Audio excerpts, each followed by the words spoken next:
Bien, entonces vamos a iniciar con esta segunda sesión, recordando que el día de ayer habíamos cerrado en la parte correspondiente a los objetivos y hoy nos corresponde iniciar con el tema de la justificación.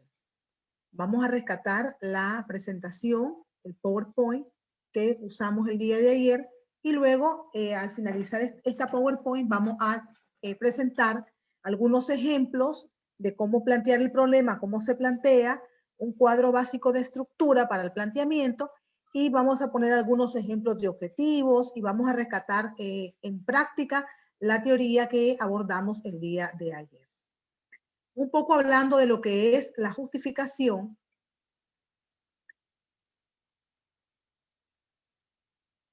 entendemos, ¿verdad? Lógicamente que la justificación indica el porqué de la investigación, expone nuestras razones.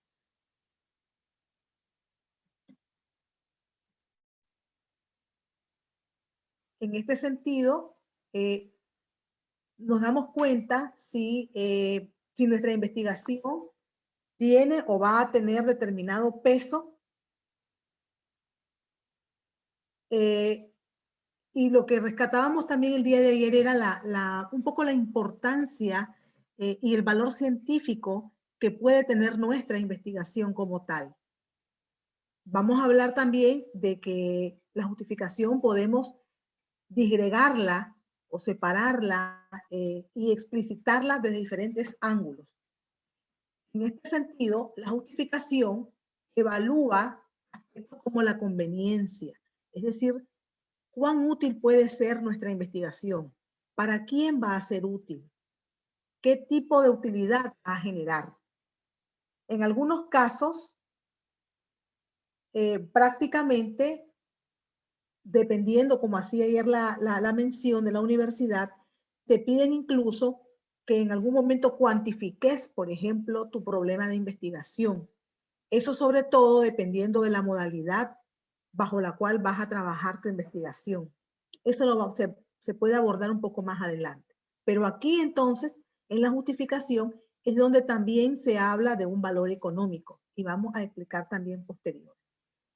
La justificación tiene que presentarnos las implicaciones prácticas, tiene que apoyar la aplicabilidad que tenga la investigación, hacia quién va dirigido el estudio, por qué se dirige a esas personas y no a otras personas, o por qué decidimos elegir ese sector o ese segmento de atención.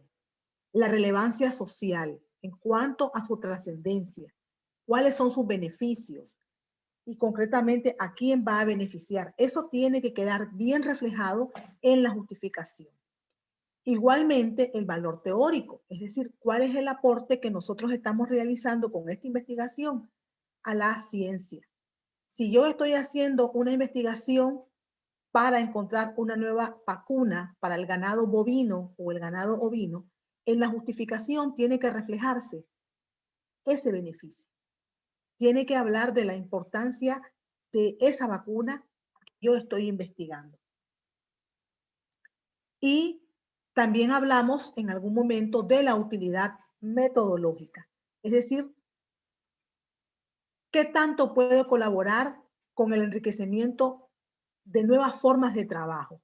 Aquí surgen en investigación algunas nuevas formas o algunos planteamientos que en los institutos de investigación como tal se utilizan muchísimo, que es la colaboración entre diferentes expertos o especialistas en la materia, lo que se llama la investigación multidisciplinaria. Acá en Perú también funciona, algunas universidades lo hacen, pero eso representa un esfuerzo plus y se les llama multidisciplinarias cuando queremos abordar un problema macro, un problema grande, pero desde diferentes especialidades. Unimos, por ejemplo, a un ingeniero industrial con un administrador de empresa, un contador público, un sociólogo o un comunicador social y se aborda una problemática grande desde diferentes ángulos, de forma que se pueda resolver ese problema y tenga una solución un poco más integral. Generalmente este tipo de investigaciones requiere un poco más de recursos, requiere a su vez una planificación expedita, requiere unos objetivos coherentes, un planteamiento del problema bastante evidente, pero sobre todo requiere voluntad para poder trabajar en equipo. Trabajar en equipo en investigación no es sencillo, porque se tienen que ceder espacios y protagonismo en muchos de los casos. Entonces, aquí se tiene que ver, cuando se trabaja con este enfoque multidisciplinario, si metodológicamente se va a diseñar un nuevo instrumento, un nuevo modelo, o se va a proponer una nueva práctica para validarla y que en otros estudios pueda ser utilizada. Ese sería un poco un aporte metodológico o la utilidad metodológica de la investigación. La justificación como tal, decíamos, rescatando lo anterior, normalmente la justificación se redacta en 3 párrafos. Cada párrafo debe tener entre 7 y 8 líneas. Es decir, máxime 22 líneas se considera una buena justificación. Y entendemos que la justificación como tal debe tener un párrafo teórico, que es lo que hablábamos anteriormente, donde lo que exponemos es, confrontamos la teoría y decimos por qué nuestra investigación es necesaria.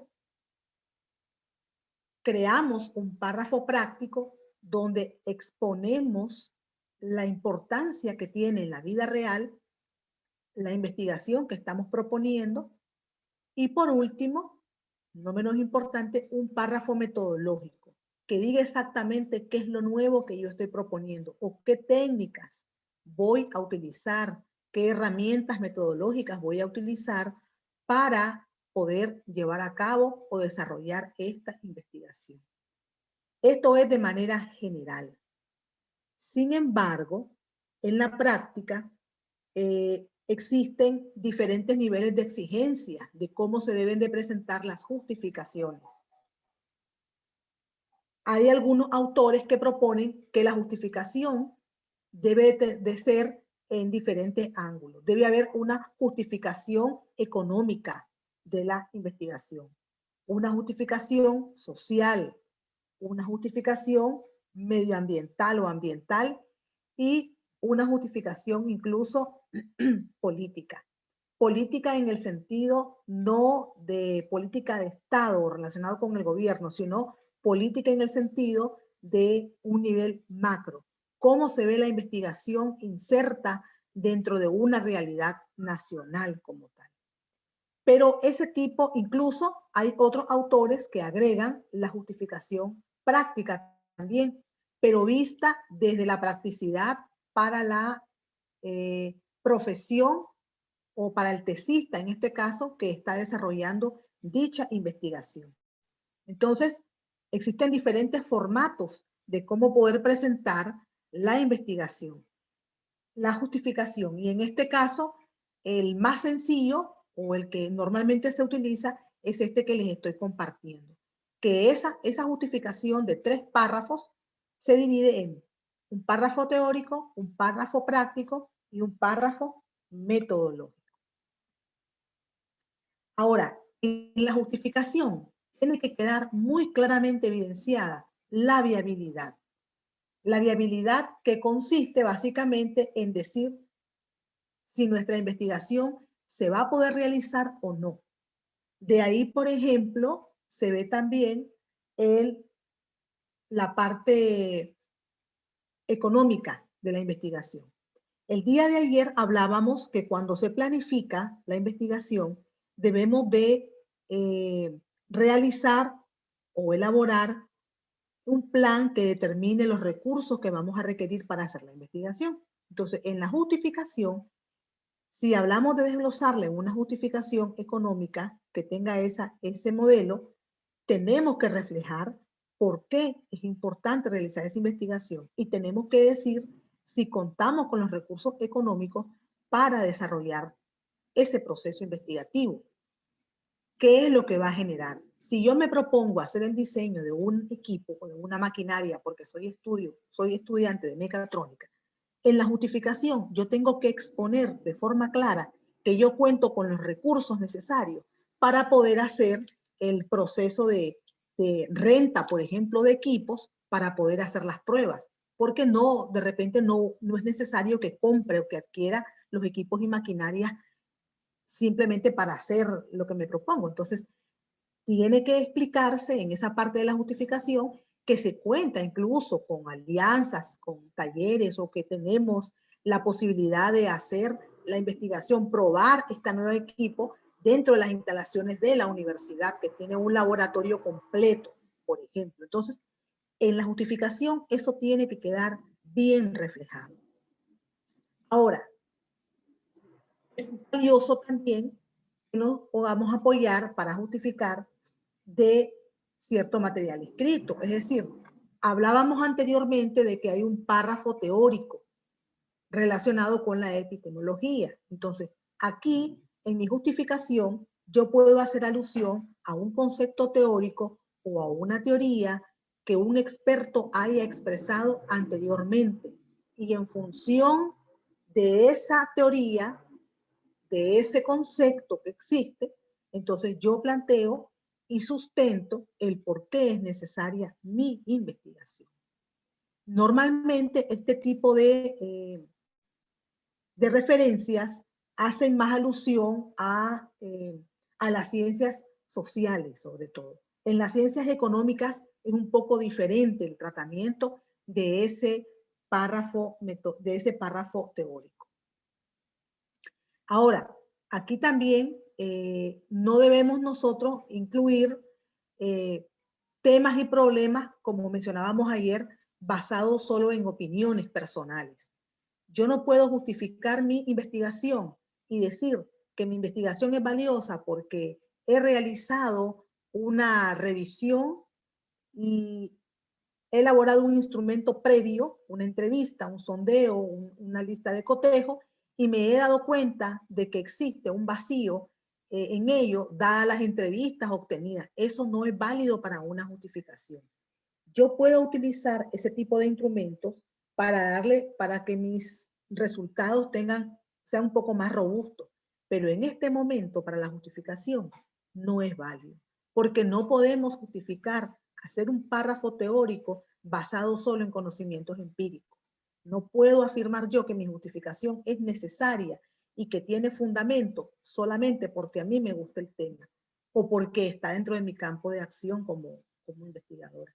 Esa no es suficiente justificación. Yo tengo que tener argumentos sólidos que convenzan a las personas que lean el documento que efectivamente es una investigación necesaria. La justificación es un componente del proceso de investigación bien importante, puesto que existen algunos expertos y en general incluso estudiantes que en su momento, al momento de investigar, pueden hacer uso pueden ingresar a concursos de procesos investigativos, pueden concursar por fondos o por becas de investigación. Y cuando es así, por ejemplo, la justificación, el proceso de la viabilidad de la investigación es fundamental. Si yo no tengo un buen sustento, aunque el tema sea novedoso e inclusive si mi planteamiento del problema está bien redactado, pero la justificación está un poco vacía, un poco débil, no voy a poder obtener esos fondos por los que puedo estar concursando. Seguramente voy a perder esa beca de investigación porque no tiene el sustento lo suficientemente fuerte para decir que mi investigación es necesaria. Además, es valioso considerar cuando hablamos de una justificación.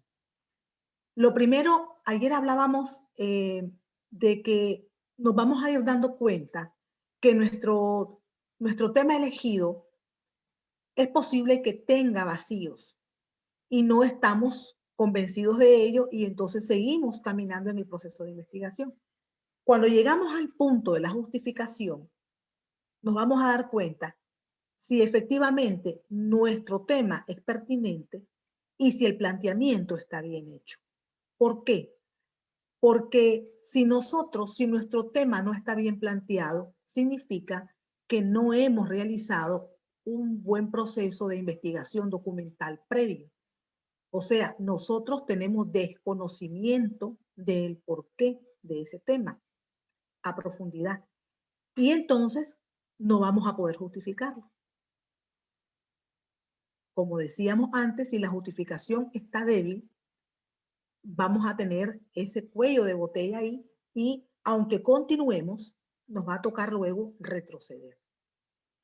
Otro detalle importante es que tenemos que considerar el aspecto ético y estético de la investigación, sobre todo el aspecto ético, referido a que es posible que para que yo realice la investigación tenga que recurrir a técnicas que éticamente no están comprobadas. Quiero hacer alusión a un tema interesante acá que debe de considerarse de inicio. Ayer creo que no lo mencioné, pero creo que es pertinente aún el día de hoy. Y está referido con esto. Cuando nosotros elegimos un tema para investigar, tenemos que no solo preguntarnos si es necesario ese tema, lo que abordábamos ayer, sino que también hay algo más que suma. Como el tema, para que el planteamiento sea sólido, tenemos que ubicarlo en tiempo y en espacio. Entonces, yo no puedo investigar, yo no puedo hablar del diseño de una máquina si no digo para qué es esa máquina o quién la va a utilizar. Si yo abordo y digo el diseño de una máquina para envasar cereales, por ejemplo, ya estoy diciendo para qué es. Pero si hablamos también de que voy a trabajar un programa de habilidades sociales, citando el ejemplo de ayer, yo tengo que decir que es un programa de habilidades sociales con jóvenes de cuarto y quinto año de colegio, tengo que decir en qué colegio y ubicar en la temporalidad del estudio. ¿Qué ocurre cuando yo solamente hablo de manera genérica y digo que voy a hacer la propuesta de un programa de habilidades sociales para estudiantes? Y no menciono qué tipo de estudiantes, ni menciono la temporalidad y el espacio donde lo voy a realizar. Entonces, cuando eso pasa, yo no puedo conocer, no me queda a mí la seguridad de que yo voy a resguardar la ética ni aspectos estéticos en la investigación. Me explico mejor. Yo digo, es que todavía no tengo claro dónde voy a aplicar ese programa de habilidades sociales, o todavía no estoy segura dónde voy a evaluar el conocimiento de las prácticas de enfermería, en tiempos de pandemia. Todavía no sé en qué unidad de salud lo voy a evaluar. O lo dejo de manera general porque tengo planificado hacerlo en el hospital Loaiza, pero resulta que no tengo la autorización para hacer la investigación ahí. Y lo que voy a hacer es conseguirme los datos, obtener los datos con unos amigos que trabajan ahí. Pero yo no tengo la autorización para trabajar en esa unidad de salud. Entonces, por esa razón, no coloco el nombre de la unidad de salud en mi tema. Y planteo todo general. No tiene un marco de espacio donde voy a desarrollar la investigación. Desde ahí, la investigación ya está muy mal. Porque entonces yo, haciéndolo de forma general, es como investigar el todo y no obtener nada. Yo tengo que delimitar en tiempo y espacio porque eso indica en el momento de la justificación que voy a resguardar el aspecto ético. Y también a qué va referido eso, a que yo tengo que salvaguardar la información que me ofrezcan. Es posible que la empresa, que la institución, que la entidad donde yo quiera realizar o donde se me permita realizar la investigación me diga, yo le voy a autorizar y me entrega una carta, pero yo quiero que a usted le cambie el nombre a su investigación, porque por efectos de política propia de la entidad no podemos aparecer nosotros en una investigación. Eso se habla de forma consensuada. No puedo yo tomar el nombre de una entidad sin su autorización, porque la investigación, una vez que se publique, yo puedo ser demandada como investigadora si no he considerado ese principio. Y en la justificación se tiene que evidenciar que yo estoy salvaguardando la ética y la estética de la investigación. Entonces, eso tiene que quedar reflejado. Aunque sea en un par de líneas, tiene que decirse. Incluso si yo voy a trabajar con menores de edad, por ejemplo, entonces mi grupo de interés son niños, yo tengo que explicar en la justificación que se cuenta con la autorización de los padres. Y tengo que tener ya planificado que en los anexos de mi investigación debe de haber ese formato de autorización. Si voy a hacer un trabajo de corte experimental, tengo que presentar un consentimiento informado para que los participantes me autoricen a usar sus datos, no su nombre, pero sí sus datos.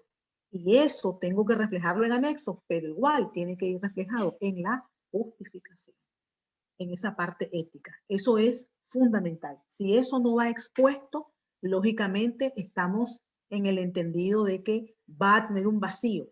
Y muy seguramente, si nuestro asesor de tesis nos lo deja pasar, los revisores no lo van a dejar pasar como tal. Y entonces nos va a tocar mejorar ese aspecto. Ayer hablábamos también un poco, cuando planteamos el problema, de lo que era una hipótesis. Y en este caso, hablábamos también de que la hipótesis es una suposición de una verdad que aún no se ha establecido. Es una conjetura. Es una conjetura. Prácticamente, en teoría, voy a tocar un tema acá que se va a tener que ver un poco más adelante igual, pero que tiene mucha relación. Teóricamente, lo que ocurre es que se ha tratado de dividir un poco la forma en cómo se plantean los procesos de investigación y las hipótesis siempre se han asociado a aquellos supuestos, aquellos enunciados que tienen que ser comprobados. Entonces, la hipótesis, cuando se plantean las hipótesis, estas tienen que ser comprobadas en investigación. Y una de las formas más comunes para poder hacer la comprobación de las hipótesis, si no la única, una de las más comunes, es el uso de la estadística. Por esto es que toda investigación que plantea hipótesis, sean hipótesis una general y sus hipótesis específicas, tienen que usar la estadística para realizar la comprobación y decir efectivamente si lo que planteamos se cumple o no se cumple. ¿Qué pasa cuando yo no planteo hipótesis? ¿Yo puedo plantear supuestos? Sí, puedo plantear supuestos. Y los supuestos, a diferencia de las hipótesis, no necesitan comprobación estadística. Lo que se trabaja es otro tipo de proceso que es un poco más cualitativo. Que eso también otro colega en su momento lo va a compartir con ustedes. Entonces, rescatamos un poco y nos preguntamos, plantear el problema de investigación, ¿qué representa? Primero tenemos que preguntarnos qué es un problema de investigación. El problema es un fenómeno, es un hecho, es una idea, algo que a mí me ha permitido plantear un enunciado, una oración, una pregunta, una curiosidad. Los aspectos de ese problema es la descripción y la formulación. La descripción es el texto, que vamos a ver en un momentito cómo se describe el problema, cómo se construye el primer párrafo. Creo que ayer Carla nos preguntaba, pero ¿cómo se construye el primer párrafo? ¿Qué va en el primer párrafo del planteamiento del problema? Eso lo vamos a ver hoy. Entonces, la descripción es esa parte, esa prosa, esa narrativa. Y la formulación son las preguntas. De esa formulación es que nosotros vamos a sacar nuestros objetivos. Por eso la formulación tiene una formulación general y una formulación específica. Y de ahí vemos los objetivos. Y luego plantear el problema de investigación tiene una gran importancia. Cuando el problema está planteado en su conjunto, o sea, se ha descrito y se ha formulado, que son los dos grandes componentes, eso nos va a permitir conocer la situación que va más allá y nos va a poder poner en relieve cuáles son las principales variables que vamos a trabajar. De hecho, cuando se plantea el problema, estamos hablando de que lo describimos, o sea, le contamos al lector por qué es un problema, por qué consideramos nosotros que es un problema y vamos narrando esa situación. Y luego formulamos preguntas, formulamos el problema. Entonces, de esta formulación, nosotros creamos los objetivos y de esos objetivos, a su vez, tiene que salir palabras claves, variables, para crear nuestras bases teóricas. De esos objetivos va a salir nuestras hipótesis y así, consecuentemente, el resto de la investigación. Entonces, ¿qué necesitamos hacer para definir el problema? En principio, cuando yo tengo una idea, como la que veíamos ayer, tengo cualquier tipo de idea en mi cabeza, lo primero que tengo que hacer antes para plantear bien mi problema es reunir todos los hechos posibles, es decir, mencionar qué está pasando. Como número 2 es determinar la importancia de esos hechos, identificar la relación de esos hechos. Por eso ayer hablábamos que en el enunciado tiene que expresarse la relación mínimamente de dos variables. Tengo que explicar las causas. ¿Cuáles son las causas de ese problema? ¿Qué lo genera? ¿Cuáles son sus efectos? ¿Qué va a pasar si no se resuelve ese problema? Tengo que encontrar una explicación y esa explicación yo la voy a redactar y la voy a encontrar solo si hago una investigación documental previa para poder ahondar en mis conocimientos. Debo de hacer una relación entre la práctica y la teoría. Lo que la teoría dice, pero lo que el problema se refleja en la realidad. Y debo analizar los supuestos en los que yo me apoyé. Muchas veces, y ayer lo comentábamos, yo tengo la idea de un tema, pero ese tema no es un problema. El problema lo tengo yo, porque lo veo un problema, pero en la realidad el problema no existe. No existe. Y el problema no existe y yo digo, no, es que es importante porque necesitamos resolver ese problema, pero ¿cuál es el problema? Y vuelvo a redundar, no es que lo importa, no. ¿Cuál es el problema? ¿Existe un problema o no? Y a veces nos aferramos a nuestra posición personal y ese es uno de los peores errores del investigador, sobre todo cuando no ha habido una buena investigación que le dé soporte a mis opiniones. No podemos nosotros emitir opiniones o juicios de valor si no tenemos conocimiento. Esa es falta de responsabilidad como investigadores. Y lo que hablábamos ayer también es que el problema, para que realmente tenga fundamento, debe ser delimitado en tiempo y en espacio. La problemática tiene que acotarse. Decíamos ayer también que hay enunciados de temas que cuando los acotamos son tan pequeñitos que no dan para una investigación. Nos pueden servir para un trabajo de curso por la magnitud. El problema es bien específico, es bien concreto. Es muy, muy concreto. No significa que no sea importante.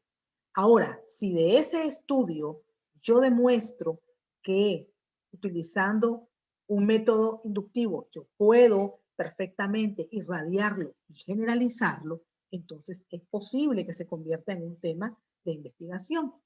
De hecho, muchas de las investigaciones investigaciones que ocurren en pregrado o en grado surgen de trabajos de curso que han sido asignados en alguna materia. Hay materias que uno las ha disfrutado como estudiante, le han asignado un trabajo final, ese trabajo final salió súper bien y me siento inclinado por esa área y empiezo a estudiar y a profundizar. Y eso también puede ser a futuro un tema de tesis. Pero tengo que hacerlo un poco más profundo. Tengo que intentar incorporar más variables de estudio, enriquecerlo. No solamente es que yo hice un estudio acerca de la influencia del estado anímico de las personas en relación con su estado de salud, por ejemplo, en el año 2017, y ahora voy a hacer el mismo tema, pero en el año 2021. Lógicamente, es importante el tema por el contexto mismo de la pandemia. Seguramente hay otras variables nuevas, pero el recontextualizar un tema no solamente es cambiarle el año, ni solamente cambiarlo de espacio, de ciudad o de distrito o de país, sino que es profundizar, ir un poco más allá, en el entendido que cuando investigamos hay muchas variables que pueden interferir en los resultados de la investigación. Y lo que menos debe buscar un investigador es que su proceso se sesgue, es decir, que se deje entrever solamente su opinión en la investigación y que no exprese los resultados reales. Eso se logra cuando acotamos nuestra investigación, cuando la delimitamos y cuando creamos una estructura temática, cuando decimos cuál es nuestro enfoque, cuando hacemos un énfasis en la posible relación que tiene ese tema con otros. Para eso le da vitalidad a la investigación y le da importancia, le da trascendencia.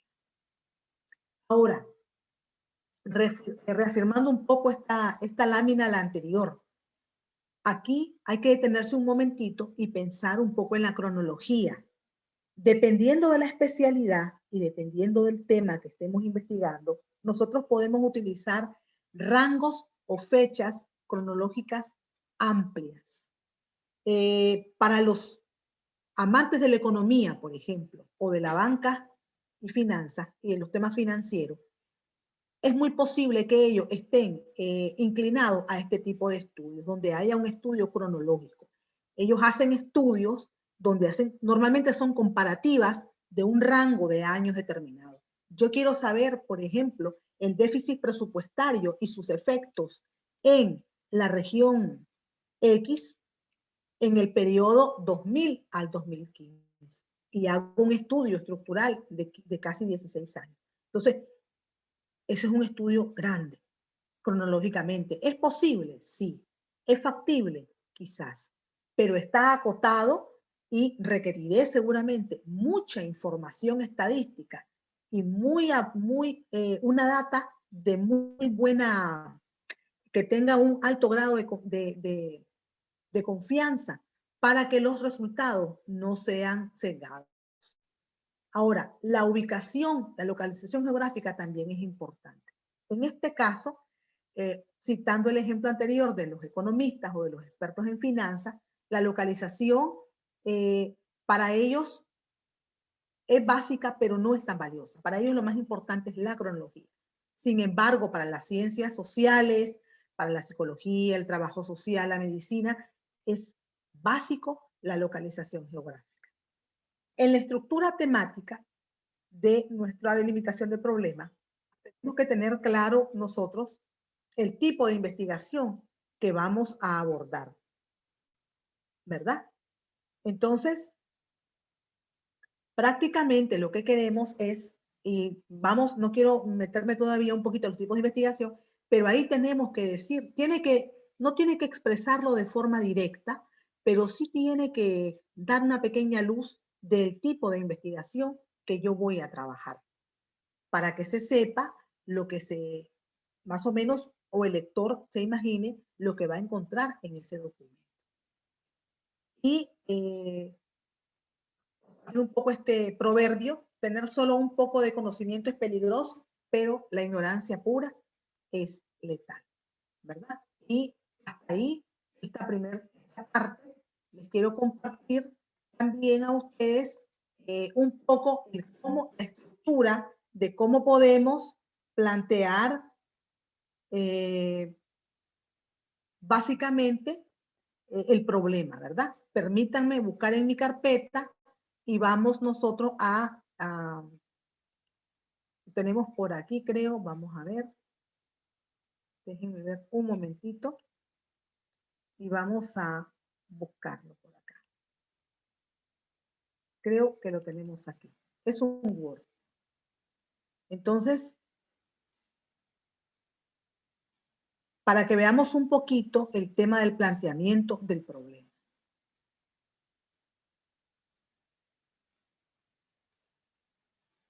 Entonces, no sé si logran ver la pantalla.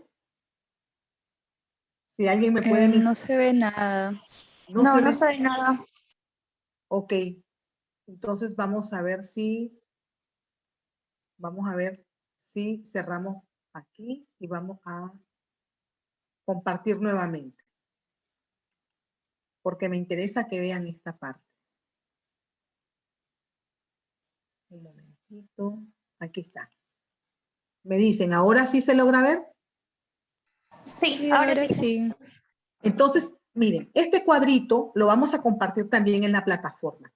Este cuadrito es para poder plantear el problema y hacer cada uno de los párrafos de ese planteamiento.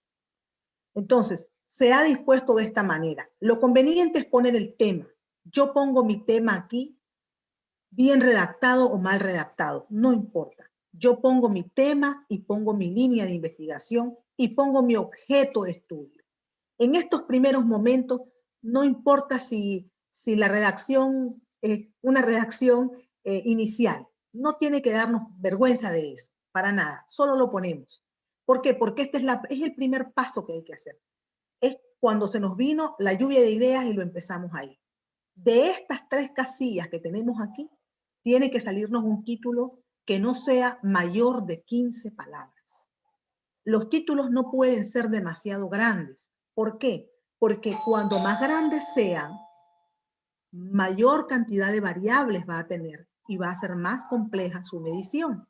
Entonces, por ejemplo acá, el primer párrafo de mi planteamiento del problema, el párrafo 1, ¿qué es lo que yo tengo que poner? Entonces, aquí yo tengo que identificar mi problema. Yo aquí identifiqué. ¿Y cómo lo planteo? Como una pregunta. Porque la respuesta a esa pregunta es lo que me va a dar a mí la pauta para seguir redactando. Yo planteo aquí y digo, en este caso, un ejemplo sencillo. ¿Por qué es importante diseñar procesos automatizados en envasado de cereales? ¿Por qué? Esa es mi pregunta. ¿Será importante o no será importante? Pero eso es lo que yo me planteé. Lo planteo. ¿Y cómo me voy a responder? Entonces, para responder esta pregunta, yo tengo que encontrar las causas que originan este problema. Y empiezo a identificar las causas, las consecuencias y la posible solución. Las enumero, las voy escribiendo, bien o mal, yo las escribo. Y una vez que tengan los 3 cuadritos llenos, eso lo convierto en un solo párrafo.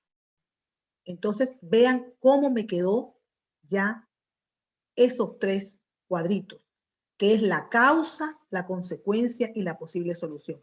Eso va en el primer párrafo de mi planteamiento de problema. Entonces ahí, una redacción preliminar, no está depurada, solo es para efectos de que veamos cómo va quedando. Entonces dice, ¿por qué es importante diseñar procesos automatizados? Entonces yo respondo o respondemos. Actualmente la sociedad demanda mayor número de alimentos para subsanar una necesidad básica como es la alimentación. Esto ha sido visto por las empresas como una oportunidad para incursionar en el mercado.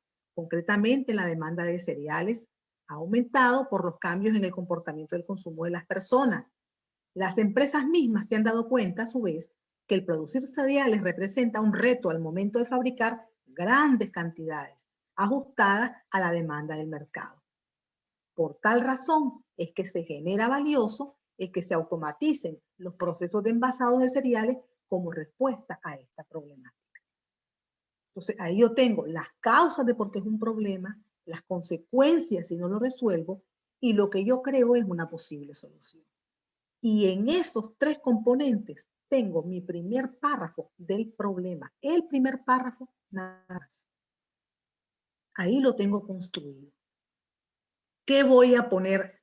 Alguien me decía, pero yo hago ese párrafo y quedo sin cerebro. Y apenas el primer párrafo. ¿Cómo voy a hacer para hacer el segundo? Porque realmente este proceso cuesta bastante. No siempre es fácil redactar. No siempre es fácil que las ideas fluyan. A veces a veces estamos inspirados y escribimos, pero a veces no.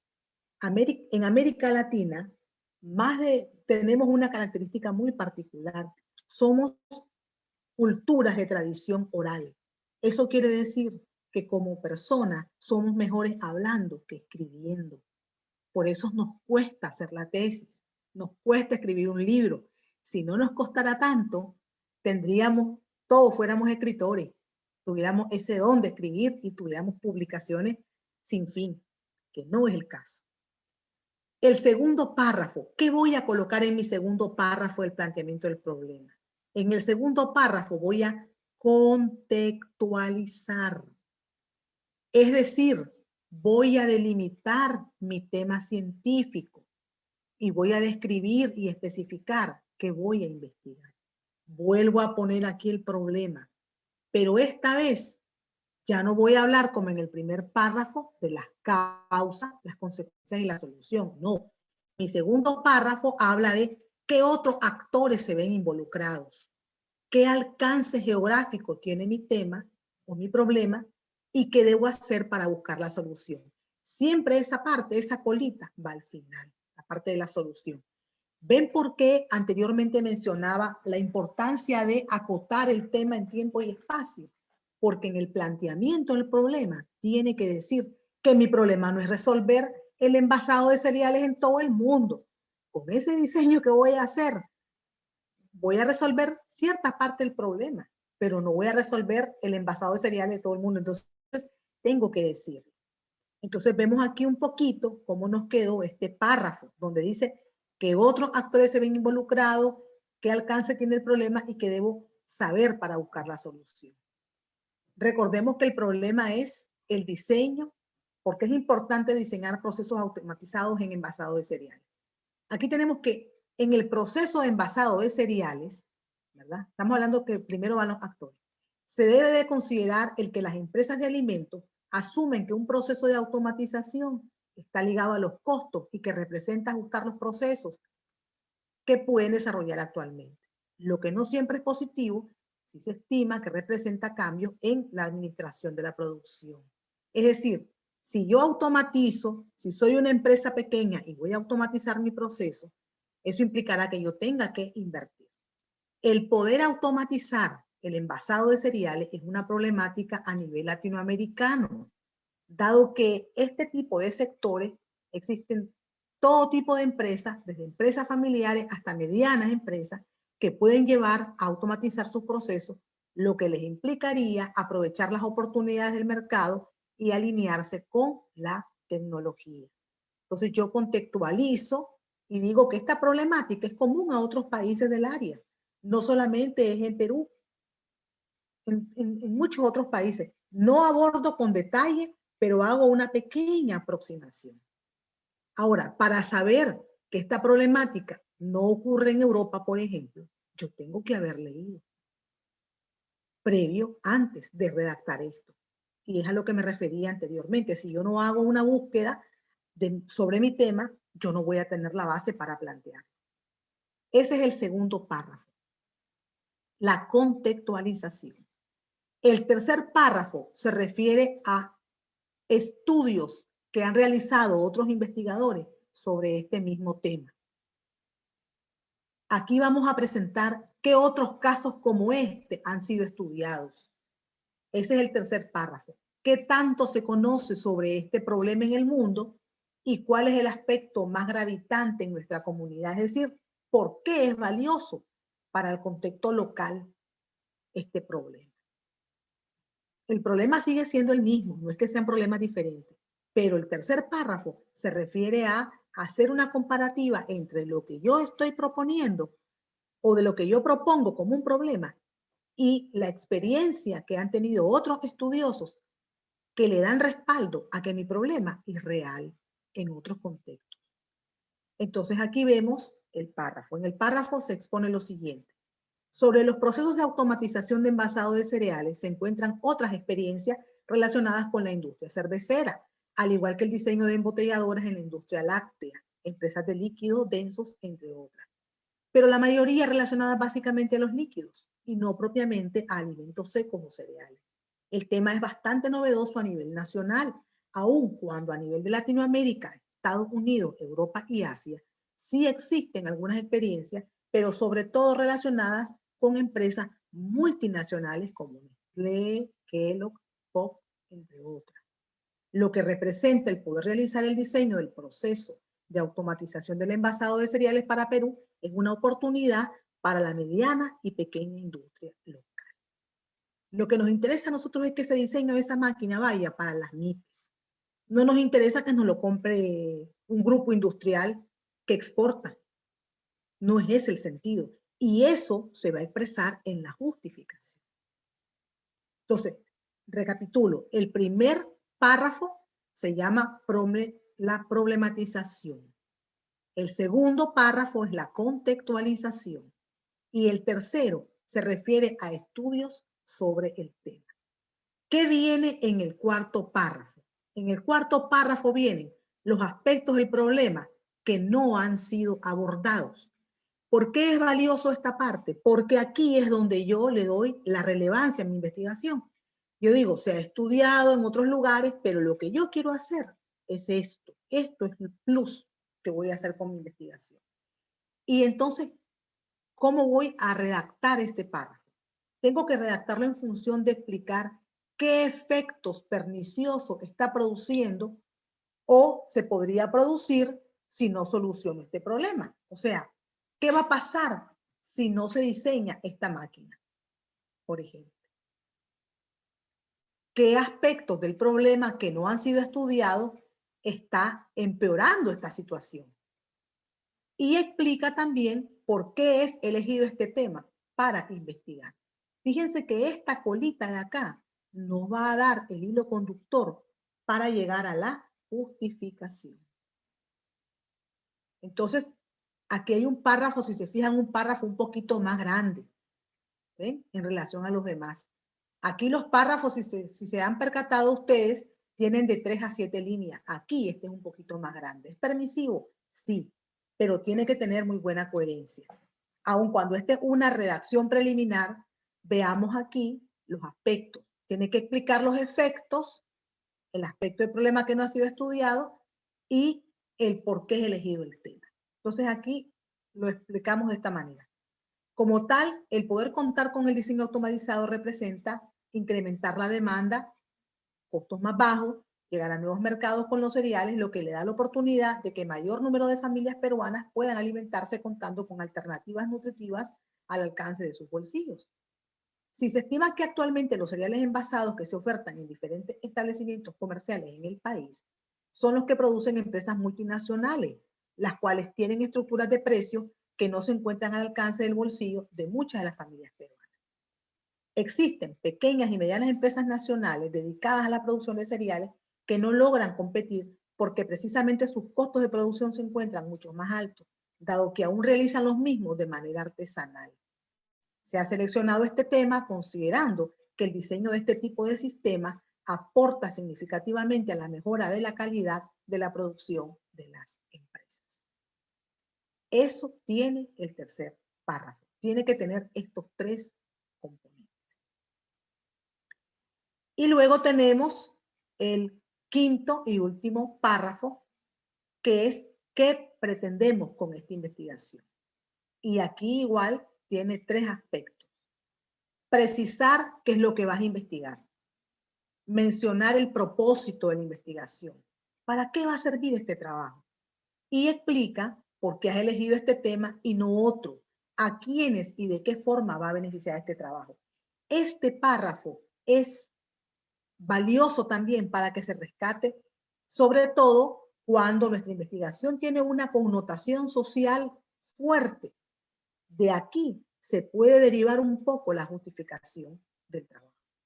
De ahí la podemos conectar, ¿verdad? Entonces, un poco así, para ya no leer este párrafo, igual esto se los voy a colgar vamos a colgarlo en la plataforma. Este es un poco el modelo a seguir, que no significa que sea más fácil hacerlo, pero nos va a dar un planteamiento de problema robusto, completo. No nos vamos a perder, porque estamos hablando de que nos da, permítanme recordar acá, nos da las causas, las consecuencias de ese problema. Estamos evocando una posible solución. Además de eso, hablamos de los involucrados, el alcance geográfico, qué se ha estudiado y qué no se ha estudiado en la investigación, por qué es importante ese tema, nos ubica también en el contexto y da un poco la oportunidad de que nosotros digamos efectivamente por qué queremos ese tema y no otro. Pero no solamente me gusta, sino que tengo que sustentar el por qué me gusta, en función de qué me gusta ese problema o por qué es que yo lo elegí. Y ahí tenemos nosotros nuestro planteamiento de problema. No sé si hay alguna inquietud hasta aquí.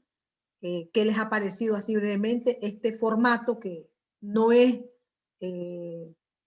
la última maravilla del mundo, pero sí favorece mucho el plantear un problema? Si usted plantea su problema en 5 párrafos, que sería un poco más de una cuartilla, ¿verdad?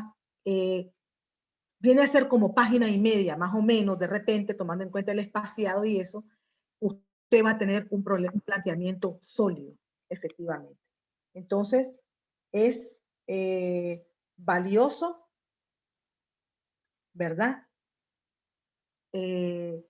Para que lo consideren en su momento, cuando vayan a plantear su investigación, ¿verdad? Bien, entonces, hasta allí esa parte. Vamos a compartir ahora, vamos a dejar de compartir esto y vamos a ver una parte práctica de cómo podemos nosotros trabajar ese planteamiento con el tema de la formulación y de los objetivos, que eso también lo vimos el día de ayer. Y luego vamos a hablar un poquito acerca de las hipótesis y las variables. Entonces, permítanme buscar el material para hacer eso y vamos a compartirles la pantalla, ¿verdad?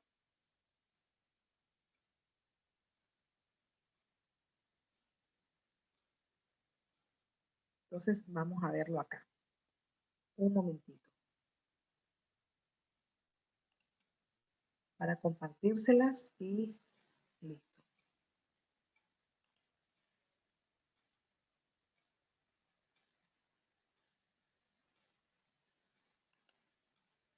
Ok.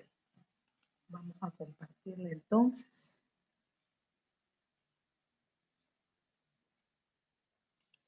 Listo. Tenemos aquí.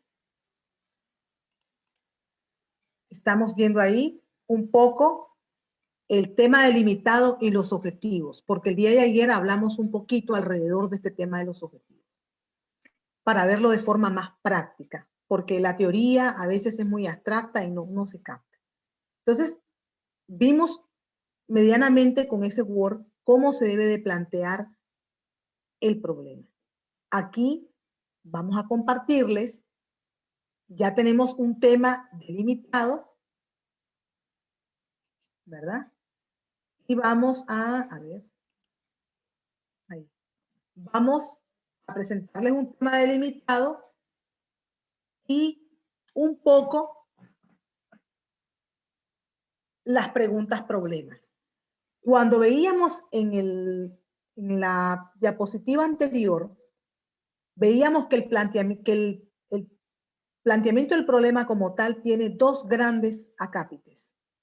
La descripción problemática, que fue lo que nosotros vimos en el Word, que es la prosa, lo que tiene que escribirse, digamos un 1.1. Y el 1.2 que está referido a las preguntas problemas. Entonces, las preguntas problemas, una vez que yo tengo mi tema delimitado, son todas aquellas interrogantes que yo pueda redactar en función de mi tema delimitado. Todo lo que yo me pueda imaginar. Entonces, por ejemplo, acá yo tengo una pequeña propuesta, una modesta propuesta de tema para estudiantes de económicas. Ellos les hemos propuesto o han propuesto la importancia que tiene el merchandising en una cafetería en la ciudad de Cusco en el segundo semestre del año 2017. El tema está delimitado, está acotado en tiempo y espacio. Pero para poder realmente hacer las preguntas problema, se tiene que saber qué es el merchandising. Si no se conoce la técnica, no voy a poder hacer las preguntas. En el entendido de que ya se hizo esa primera revisión teórica, lo que nos empezamos a preguntar es, por ejemplo, ¿qué factores influyen en la mejora continua? El merchandising entendido como la técnica visual que le permite a los negocios, a los establecimientos vender. Está asociado con el tema de los escaparates, de la publicidad, todo lo que sea entorno visual.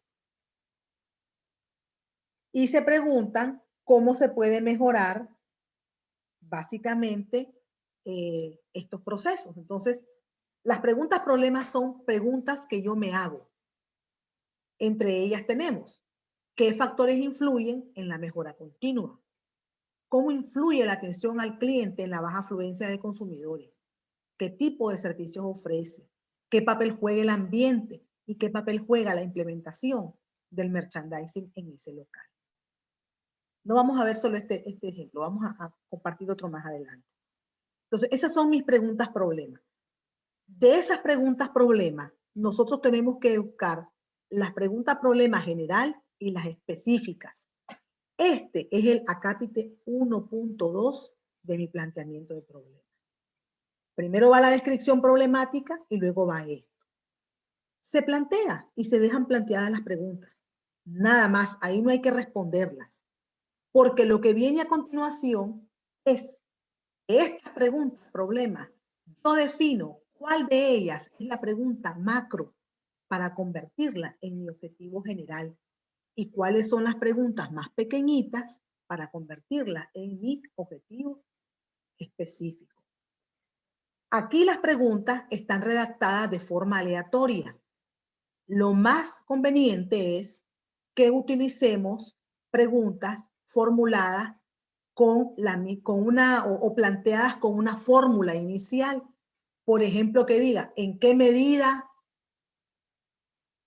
juega un papel el ambiente local? ¿En qué medida juega la implementación del merchandising en el local? ¿En qué medida influye la atención al cliente? Es decir, lo ideal es también crear una fórmula para que todas las preguntas vayan redactadas por igual. ¿Por qué? Porque de estas mismas preguntas problemas, yo voy a derivar los objetivos y voy a derivar las hipótesis específicas. Entonces, cuando yo tengo redactadas mis preguntas problemas de esta manera, con una fórmula, es mucho más sencillo hacer las hipótesis y es mucho más sencillo poderlas medir. Aquí, como las tengo de forma dispar, es más complejo. Pero una recomendación de mi parte es que se plantee como una fórmula para enunciar las preguntas. Entonces, ahí tenemos los factores, cómo influye la atención, el tipo de servicio. Vamos a ver entonces, voy a estar dándole atrás y adelante la diapositiva para que veamos los cambios. Ahí tenemos las preguntas. Luego, entonces nosotros, ¿qué es lo que vamos a hacer? Simplemente a esas preguntas que están ahí, vamos a anteponerle un verbo a esa pregunta. Y esa pregunta se convierte ¿en qué? Se convierte en mi objetivo. Ahora, no todas las preguntas van a ser objetivos. Yo puedo plantear inicialmente 10 preguntas y solamente me quedo con 3, 4 o 5. no es conveniente tener más de 5 objetivos específicos. No es cierto que los vamos a cumplir. Lo más seguro es que tengamos dificultad para eso y nos quede ese vacío. Entonces, lo conveniente es que haya un objetivo general y 3 o 4 específicos, 5 lo más. Solamente en las tesis doctorales es que se recomienda que haya más de un objetivo general. ¿Por qué? Porque de las tesis doctorales, de cada objetivo que se plantea, incluyendo los específicos, es como que usted haga una tesis en pequeñito. Por eso los objetivos de una tesis doctoral, el nivel de profundidad es mucho mayor. Porque por cada objetivo que usted plantee, usted tiene que hacer o bien una tesina o bien un artículo científico que tiene que ser publicable. ¿Verdad? Entonces, aquí vemos que estas preguntas problemas se van a convertir en objetivos. Ahora, el objetivo general sale lógicamente del tema delimitado. Él no requiere pregunta. El tema delimitado es la importancia del merchandising. Simplemente le pongo analizar la importancia del merchandising o determinar la importancia.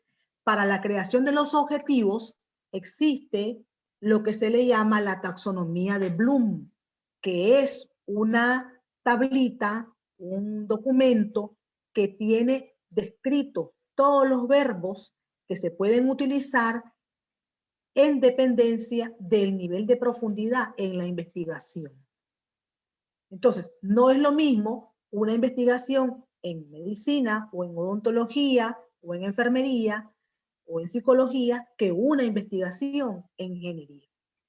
Los niveles son distintos, por lo tanto, los verbos para usar son distintos. Y los niveles, la taxonomía nos da esa pauta de poder nosotros identificar cuál es el verbo que nosotros necesitamos. O si estudio abogacía, leyes, es distinto, es completamente diferente. Entonces, esa taxonomía, voy a pedirle también aquí a la persona que nos da soporte, que la podamos ubicar dentro de los materiales, para que ustedes de repente sí ya la conocen, pero para que la tengan como referencia y ahí ustedes puedan simplemente seleccionar el objetivo, el verbo que les va mejor a su pregunta. Entonces, ¿qué es lo que se hace? Con las preguntas que tenemos aquí, y dependiendo del nivel que queramos abordar en la investigación, vamos probando qué verbo es el que mejor nos conviene.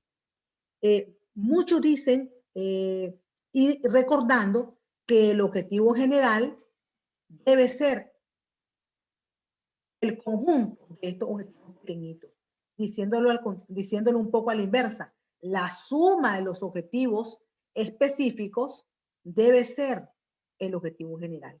Por lo tanto, yo no puedo poner un verbo que me delimite una acción concreta en el objetivo general y un verbo macro en un objetivo específico. Si eso lo hago, mi revisor de tesis me lo va a tachar y voy a tener ya una primera observación.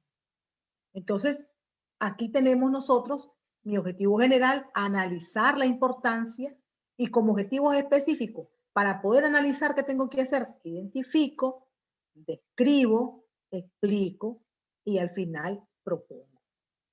Normalmente las tesis de grado no te exigen mucho el que tengas una propuesta, pero las tesis de maestría y las tesis o las tesis de posgrado en general sí te obligan a que tengas una propuesta, porque ese es tu legado científico. Lo que vos vas a presentar, eso tiene que ver con tu aporte y por lo tanto tenés que proponer. Luego tenemos ahí otro ejemplo de tema. Ahí tenemos análisis de competencia de una heladería. Volvemos a las preguntas problemas. Las preguntas problemas pueden ser 100, pero yo me quedé con estas nada más. Entonces, en función de esto, yo voy a trabajar la parte de los objetivos, en el entendido que mi tema delimitado solo le voy a anteponer. Aquí prácticamente desde el tema se sabe cuál es el verbo que voy a usar. Veámoslo a continuación. Aquí tenemos realizar el análisis de la competencia. Miren que aquí volvemos a hablar de analizar en este objetivo específico. Sin embargo, hay un detalle aquí. Yo hago un análisis arriba de la competencia completa. Y aquí solamente hablo de factores. Lo ideal sería que no aparezca el mismo verbo, pero si lo pongo, si lo coloco, entonces debo de acotarlo a aspectos más específicos. Ahora, lo ideal también es, en este estudio, que se haya iniciado por el verbo más específico, más concreto, que la acción más pequeña sea siempre la que vaya de inicio, porque en los objetivos se comienza de lo simple hasta lo complejo. De lo simple hasta lo complejo. ¿Qué ocurre en la investigación? En algunas oportunidades, los jurados, durante el proceso de sustentación o antes del sustento te dan sus observaciones, estas personas te dicen, por ejemplo, que tus objetivos no son comparables, que tus objetivos no son robustos o que tus objetivos no tienen correspondencia o salida con los resultados. ¿Por qué? Porque eso depende mucho del verbo que yo haya colocado aquí. Hay un verbo al cual yo le tengo en lo personal mucho respeto. Cuando lo coloco en una investigación, sé que me tengo que atener a las consecuencias de ese verbo. Y es el verbo determinar. ¿Por qué? Porque cuando yo coloco en una acción o cuando el verbo determinar, eso significa que yo tengo que hacer un cálculo, tengo que cuantificar, tengo que medir y obtener un resultado mesurable. No es un resultado aleatorio o un resultado cualitativo. Tiene que ser medible. Y si yo estoy haciendo una investigación donde mi instrumento de recolección de datos es una entrevista nada más, y yo he puesto que voy a determinar, por ejemplo, voy a determinar el nivel de bullying que sufren los estudiantes en determinado colegio, pero solo apliqué una entrevista o hice un grupo focal. La pregunta es, ¿cómo lo voy a presentar ese resultado? Entonces, ¿se puede? Sí se puede hacer, pero yo tendría que reconvertir mi entrevista y ponerle categorías medibles o escalas de forma tal que al final en mi resultado yo diga de que el nivel de bullying, por ejemplo, en el colegio X es medio alto, o le pongo un porcentaje previo a que la información que obtuve en la entrevista la recodifiqué o la cuantifiqué. Si yo al final digo de que sí que existe bullying, que la muestra no se terminó, que digo todo, pero no determino los niveles de bullying, no digo de cuánto es ese nivel, yo no cumplí mi objetivo. Por lo tanto, siempre que utilicemos el verbo determinar, vamos a tener que tomar en cuenta esa acción. En investigación-acción, que es otro tipo de investigación, que es una investigación meramente de campo, muy abierta, meramente cualitativa, y ya estamos introduciéndonos a los tipos de metodología, ¿se puede usar la determinación? Sí. Pero aquí, como la investigación-acción tiene otra magnitud, no es importante la cuantificación numérica. Sin embargo, se pueden expresar categorías cualitativas, ¿verdad? Yo hago, o cuando realizo investigaciones, procesos de intervención, me interesa mucho conocer y hago un proceso de intervención en una empresa para determinar un poco los fenómenos relacionados con la cultura organizacional, los hábitos, las costumbres propias de esa empresa. Entonces, ¿eso se puede cuantificar? Sí, pero yo hice una investigación-acción ahí. ¿Y cómo hago? Bueno, pues tenemos que traducir esos resultados, tenemos que hacer como una reconversión, como les mencioné antes, y sobre todo tenemos también que presentar los resultados en función, no necesariamente numérica, pero que sí tenga un respaldo, que se vea de que ha habido todo un trabajo Y el éxito de esa medición de resultados está entre la conexión que ocurra entre el objetivo, el verbo que tenga el objetivo, y el instrumento que yo utilicé. Entonces, desde que hacemos los objetivos, tenemos que estar claros qué instrumento, qué técnica y qué instrumento de recolección de datos son los que vamos a utilizar. Desde que estamos haciendo los objetivos. Si yo no tengo claro eso, empiezo a divagar, utilizo cualquier instrumento, descargo de internet cualquier cosa y al final no puedo darle salida a los objetivos. Ojo, es bien importante considerar ese aspecto desde que estamos trabajando con los objetivos específicos. Entonces, un poco esa es la tónica de precisamente crear las preguntas problema. Por eso es que los objetivos normalmente en toda estructura de investigación, normalmente digo, porque hay universidades que cambian un poco el orden, es el capítulo 2. El capítulo 1 es el planteamiento del problema, donde el 1.1 es la descripción problemática, que es la prosa, lo que escribimos.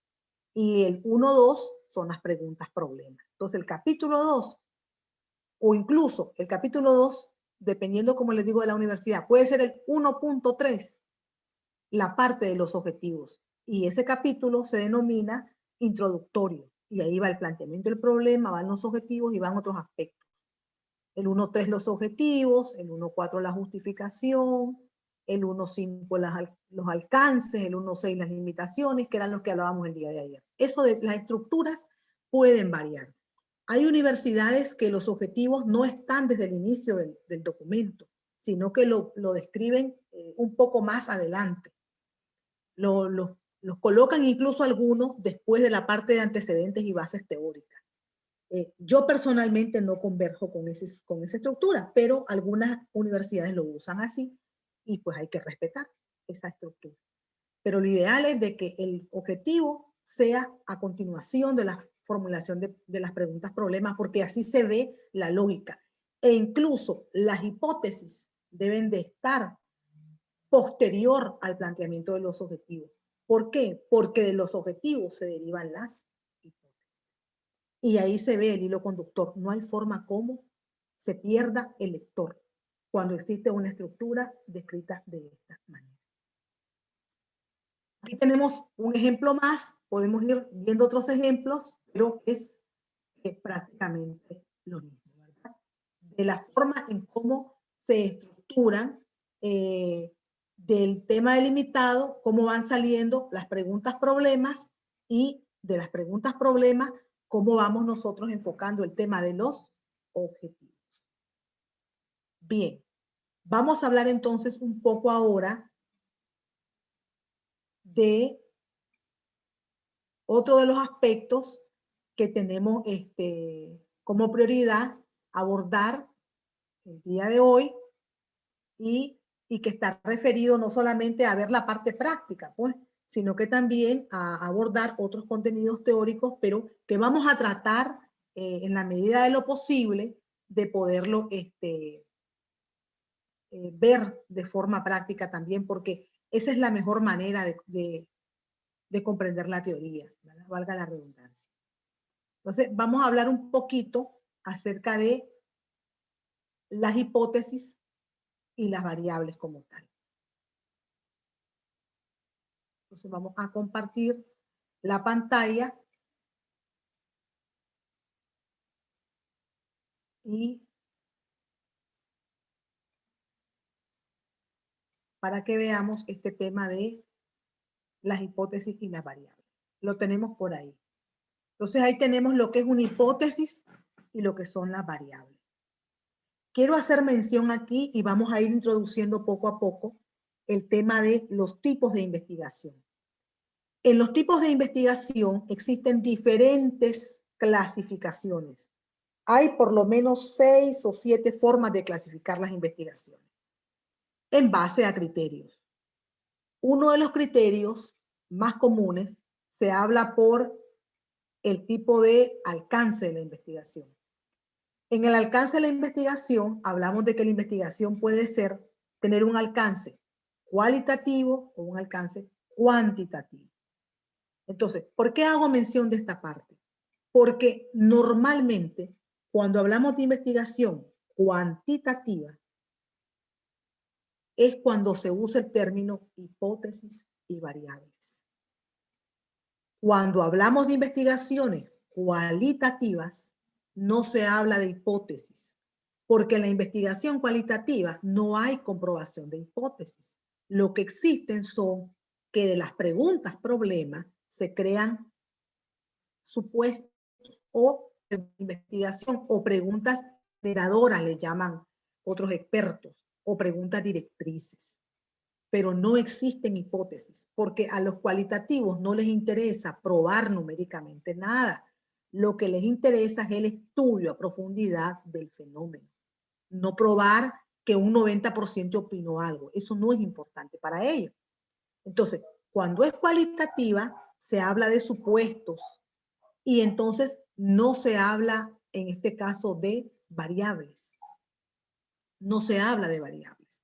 Entonces aquí, ¿por qué? Porque los supuestos no tienen variables. Son simples oraciones, enunciados, donde no nos interesa esa parte. Entonces, digamos que aquí vamos a hablar de hipótesis y variables. ¿Por qué? Porque aunque yo hice la diferencia entre cuantitativa y cualitativa, en la realidad, en la práctica, no es cierto que existan investigaciones completamente puras. Es decir, no es cierto que existan en la mayoría, lógicamente. Sí hay, pero muy pocas. Que existan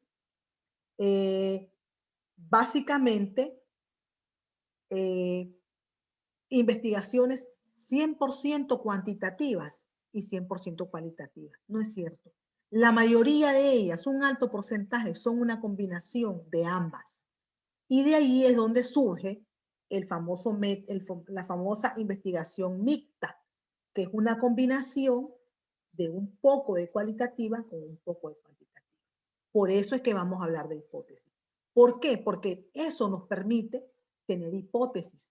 Aun cuando nuestra investigación sea de corte cualitativo, yo puedo plantear hipótesis y puedo tener variables.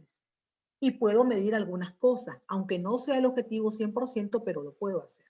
Entonces, una hipótesis delimita un estudio y da una orientación a la búsqueda de una solución de un problema de investigación. La hipótesis es un supuesto.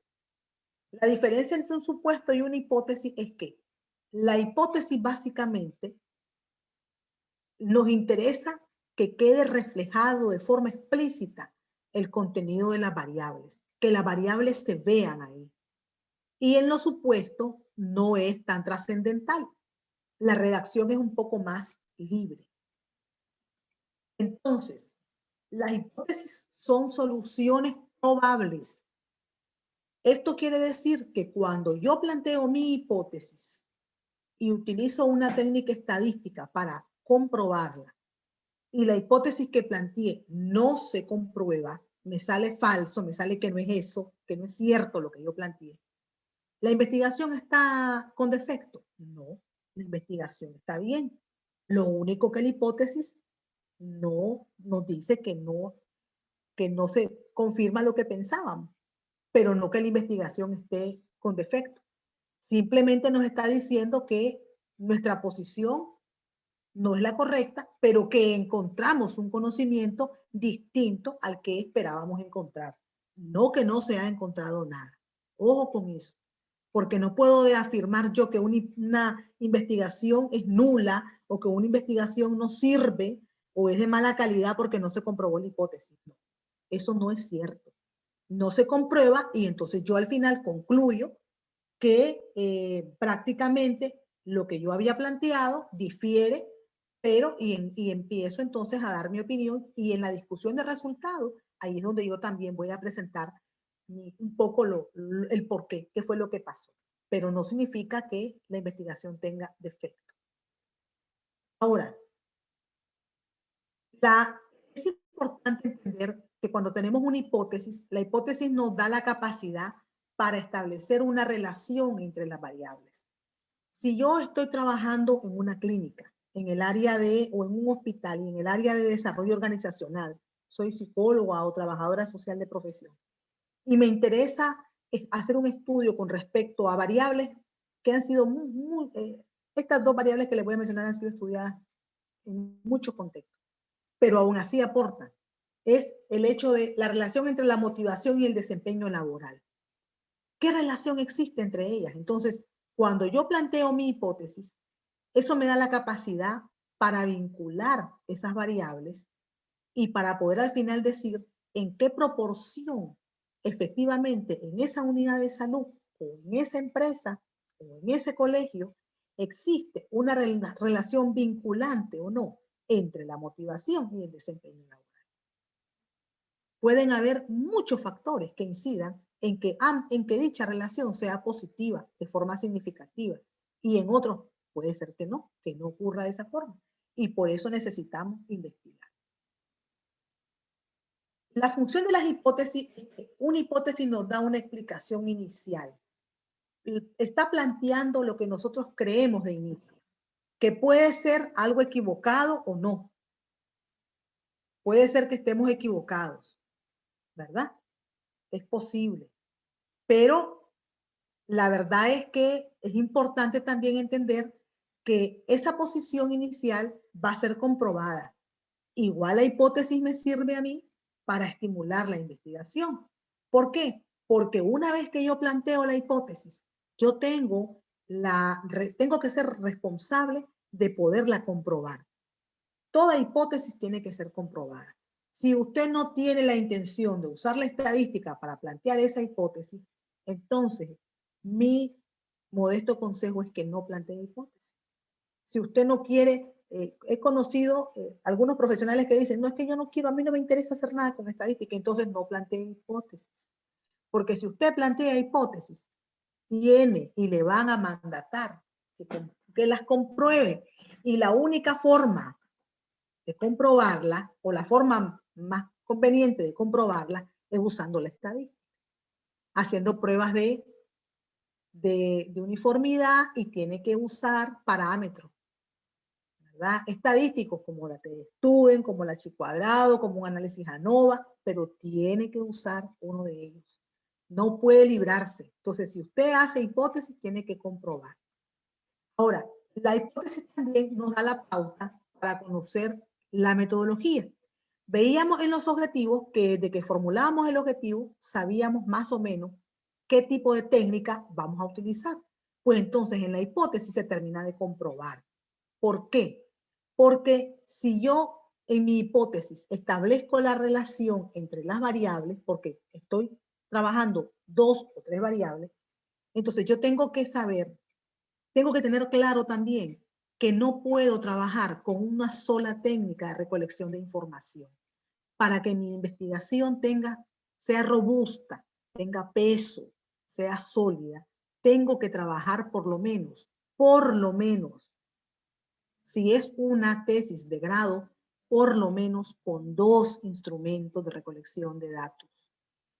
Si es una tesis de maestría, mínimo 3 instrumentos. Y si es una tesis doctoral, mínimo de 4 a 5 instrumentos. ¿Por qué? Porque esto es lo que le va a dar el nivel de profundidad a los resultados. Pero además, eso le va a permitir hacer algo que se llama la triangulación de la información. No se llama triángulo porque son 3.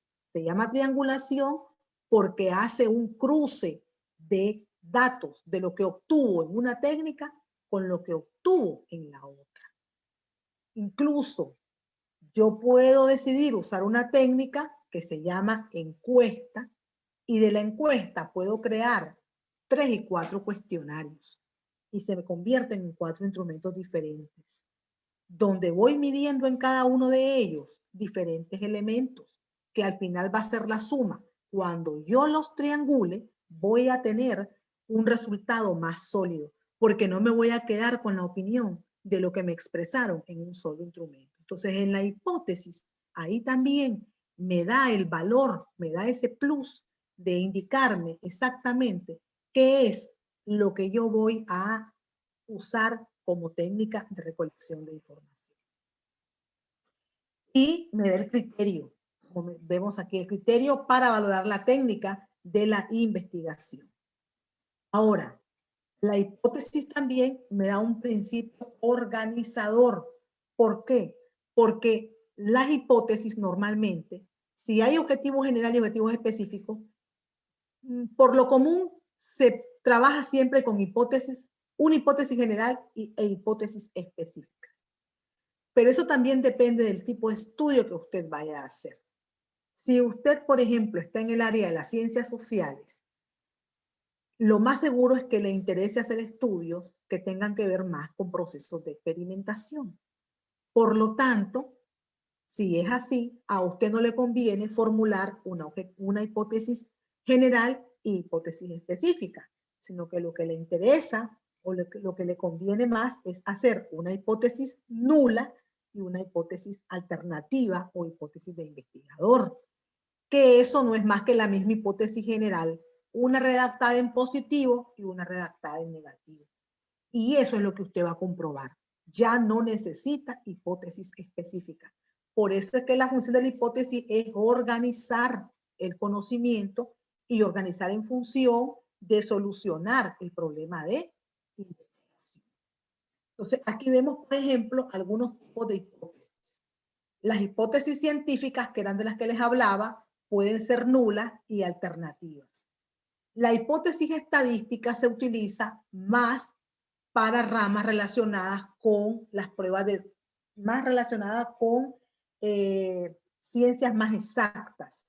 Si yo estoy estudiando farmacia, laboratorio clínico, es decir, incluso ingeniería, que tienen que hacer mediciones, aspectos muy puntuales. De lo contrario, lo que me conviene es trabajar una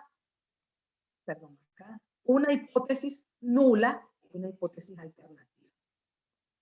Eso es por su naturaleza, pero por el tipo de estructura, o sea, yo puedo clasificar mi hipótesis o por naturaleza o por estructura, no necesariamente por las dos.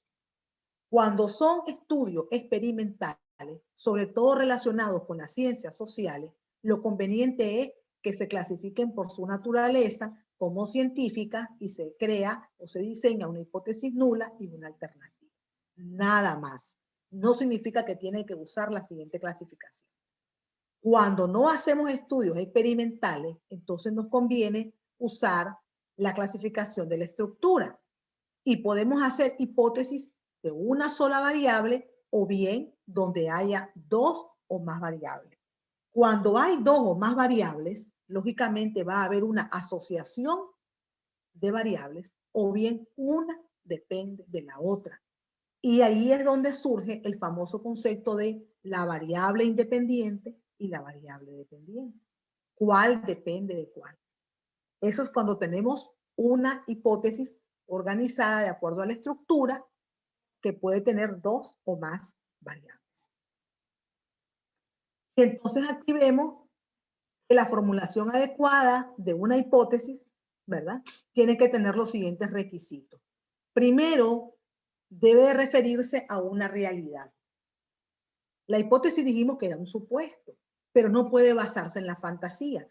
Ya en este momento yo ya tengo mi planteamiento de problema y ya tengo mi objetivo general.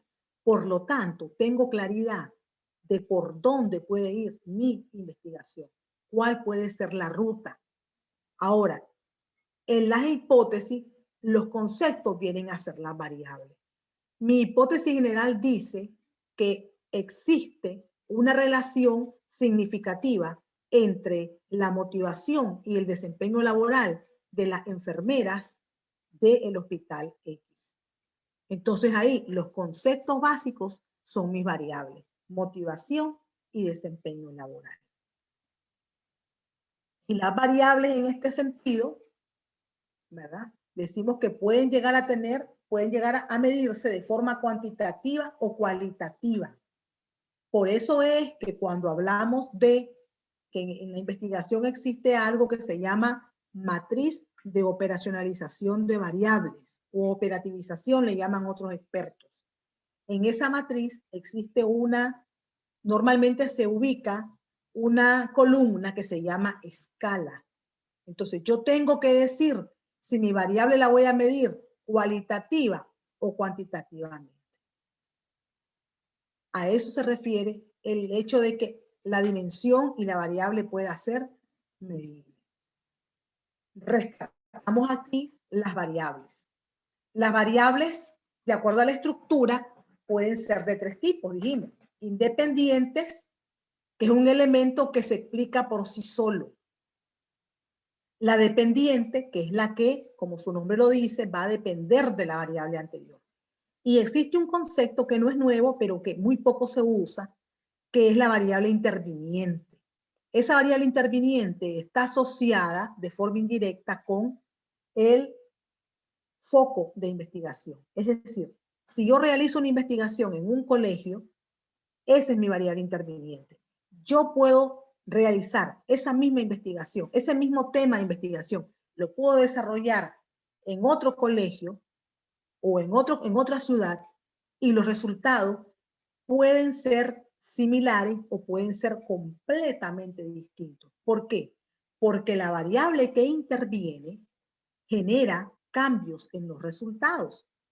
Por eso es que, por ejemplo, con el tema de la vacuna del COVID, vemos nosotros que dependiendo del paciente, así son los resultados que va a generar la vacuna en él. Es decir, puede ser que a alguien, cuando te ponen la vacuna, te dicen, te vamos a dejar en observación 30 minutos, porque es posible que te provoque náusea, que te dé un poco de mareo, o puede ser que no te dé nada, no te da ningún síntoma. ¿Por qué? Porque el individuo es la variable que interviene y por lo tanto cada uno de ellos va a presentar unos síntomas distintos o simplemente no presenta nada. Cada cuerpo es diferente. Entonces, la variable interviniente está referida con eso. Normalmente no suele usarse en investigación. Muy pocos estudios he tenido la oportunidad de ver que desglosan la variable interviniente. ¿Es bueno ponerlo? Sí, pero en las estructuras de tesis generalmente no se solicita. Es muy pocas ocasiones. Entonces, no se pone porque nosotros ya sabemos que mi variable interviniente está relacionada con el lugar de estudio donde estoy realizando la investigación. Y luego viene la operacionalización de variables, que era lo que les mencionaba. Vamos a ver un ejemplo después. La operacionalización que se determina por una relación causa y efecto. La operacionalización está referida a cómo yo voy a medir las variables. Ojo, que aquí en la operacionalización yo tengo que, es un cuadro donde yo tengo que indicar cómo voy a medir esas variables. Eso es importante. ¿Cómo las voy a medir? ¿Y de qué forma se mide una variable? Pues a través de los indicadores. Los indicadores son los que me determinan a mí efectivamente cómo voy a medir esa variable. Y aquí viene un fuerte dolor de cabeza para el investigador. ¿Por qué? Porque cuando llega el proceso de la operacionalización de variables, el encontrar el indicador a veces no es tan fácil, no es tan sencillo. En esos momentos se siente que se pierde la inspiración. ¿Por qué? Porque el indicador es el que me va a dar la pauta también para construir mi instrumento de recolección de datos. Es decir, ahí sigue el hilo conductor. El indicador me determina qué es lo que yo voy a preguntar. Por eso, cuando presentamos los instrumentos y le pedimos a un experto que nos valide los instrumentos, lo que él nos va a pedir a nosotros es que le proporcionemos la matriz de operativización. Porque si no existe una coherencia entre la matriz y los instrumentos que estoy proponiendo, simplemente me va a rechazar esos instrumentos y me va a decir que los tengo que volver a hacer. En esos instrumentos tiene que verse reflejado los indicadores y la escala de medición que he puesto en la matriz tiene que reflejarse en el instrumento. Si yo voy a utilizar un checklist o una lista de chequeo o voy a usar un cuestionario tipo escala Likert, donde lo que me interesa es medir cualidades, entonces Eso tengo que indicarlo en la matriz de operacionalización. Tengo que decir que mi escala va a ser nominal, por ejemplo, y que voy a medir opciones como excelente, muy bueno, bueno, regular y deficiente. Si lo que está ahí no se encuentra en mi instrumento, entonces el instrumento no va a poder ser validado de forma responsable. Lo ideal es que lo rechacen, porque entonces después, si me lo dejan pasar, mis resultados van a ser incoherentes con lo que tengo planteado en mi matriz de operacionalización. Y los jurados y revisores, eso es lo primero que buscan, esa coherencia interna entre la matriz y los instrumentos. ¿Qué suele pasar? Que el instrumento, cuando no se hace en función de esta operacionalización, no es que yo me encontré en internet un instrumento que está buenísimo y se parece bastante a lo que yo quiero y ya está validado, yo lo voy a usar.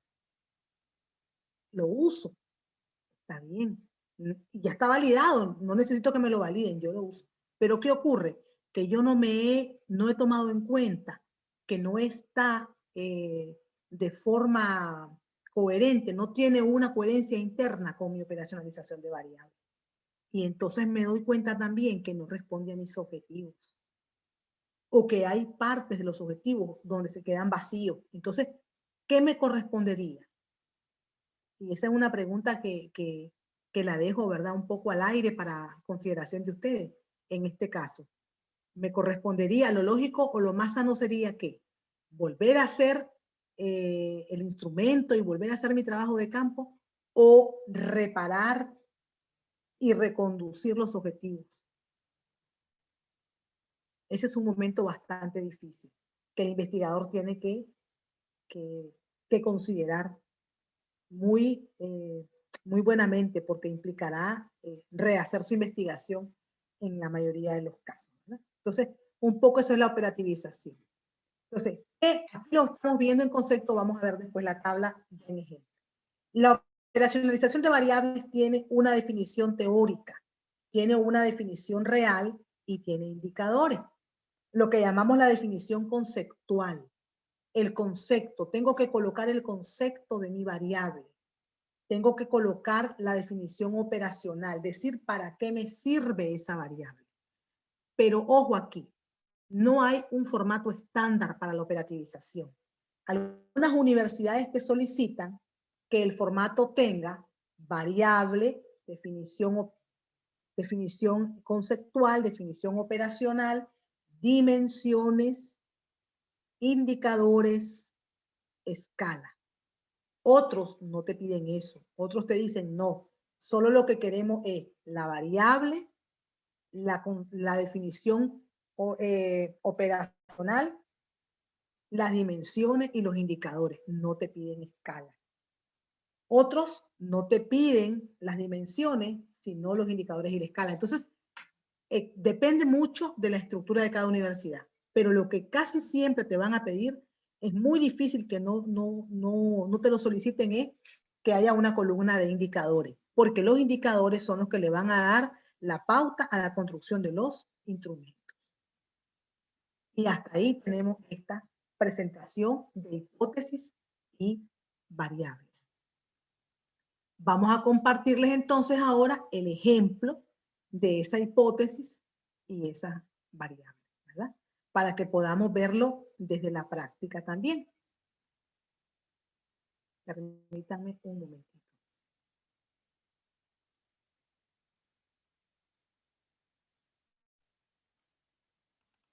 Vamos a buscarla. La tenemos por aquí. Maestra, una consulta dentro de las hipótesis, en verdad para mí es un tema un poco complicado porque hay algunas, bueno, yo he visto que ponen existe, ¿no? Existe, hay, pero hay otras que ya plantean, por ejemplo, bueno, como psicóloga ponen a mayor nivel de estrés, menor el desempeño. Eso quisiera, si me podría explicar, por favor. Sí, igual me pueden interrumpir en todas las preguntas, las curiosidades que tengan, por favor, díganmelas, porque al final el material lo vamos a colocar, ¿verdad? Y el material lo pueden revisar, pero sí hay cosas que desde la práctica es mejor conversar. Bien, entonces es lo siguiente, miren, las hipótesis Yo les presenté esa breve estructura de cómo se pueden clasificar, pero hay un sinfín de formas de clasificación. Cuando la hipótesis inicia con el enunciado existe, significa que normalmente termina con relación significativa. Entonces, el existe da la pauta a que se tiene que medir, y se tiene que medir estadísticamente utilizando algo que se llama coeficiente de Pearson o coeficiente de R u otro coeficiente. Normalmente creo que para los en psicología creo que utilizan, no estoy muy segura realmente, creo que utilizan Pearson, porque cada especialidad tiene también sus propias formas de medir. Ya está establecido. En medicina es completamente diferente y en ciencias sociales, de económicas y de ingeniería es distinto. Entonces, cuando plantean cómo existe, entonces casi siempre va a tener que medir. ¿Qué ocurre cuando decimos a mayor proporción de X, menor proporción de Y o viceversa? Y existe esa es una hipótesis un poco comparativa. Entonces, ese tipo de hipótesis ocurren cuando hay un proceso experimental. Entonces, si hay un proceso experimental, lo más seguro es que plantee una hipótesis nula y una hipótesis alternativa. Yo recomiendo que para mayor facilidad, digámoslo así, de forma franca, no es tan sencillo comprobar hipótesis donde haya proporciones de mayor y menor, porque eso implicaría que en experimentación tener una muy buena escala de medición y tener parámetros que te permitan determinar efectivamente cuándo es mayor y cuándo es menor. Voy a citar un ejemplo pequeño, rescatando la pregunta.